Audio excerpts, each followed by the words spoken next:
Haraheze iminsi haciye ku mbuga ngurukana bumenyi urwandiko bivuga ko ari cegeranyo c'inama ya bose y'abafise imitahe muri Kira Hospital. Kwigenekerezo rya 18 Nyakanga 2022 urongoye vy'imfata kibanza urwego nshingwa ntwaro rwa Kira Hospital yaciye yitura parke ya Muha ayisaba gukora amatohoza no gukurikirana abashize umukono ku cegeranyo c'iyo nama. We yemeza ko itigeze iba, yaranamenyesheje ko ico cegeranyo kiriko amazina y'abantu batigeze baja mu nama, aranavuga ko ico cegeranyo kiri ku mbuga ngurukana bumenyi kandi ko atani kidodo cakira kiri. Parake ya Muha yaciye itangura amatohoza kugira ngo imenye abateye umukono kuri ico cegeranyo, yongere irabe ko koko iyo nama yabaye. Abanyamitahe bakira bumvirijwe baramenyesheje yuko batigeze baja mu nama, ko ahubwo babazaniye icegeranyo ngo bagitere ku mukono gusa, kandi ko niyo nama ya bose itigeze iba. Igihe bajana ico cegeranyo kwa noteri ngo acemeze, bamwe muri abo bacanditse ko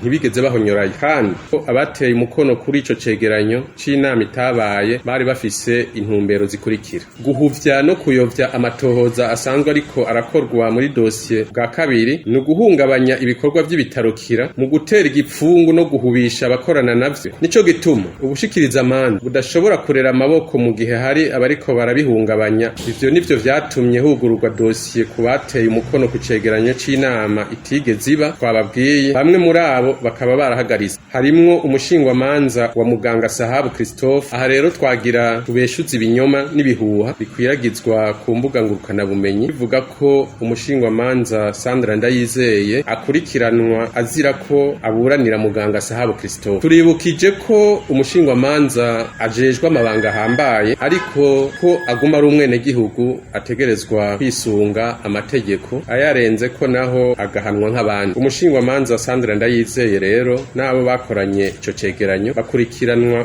kuri ivyo twabamenyesheje bakoze, ntakurikiranwa kubera aburanira muganga Sahabu Christophe.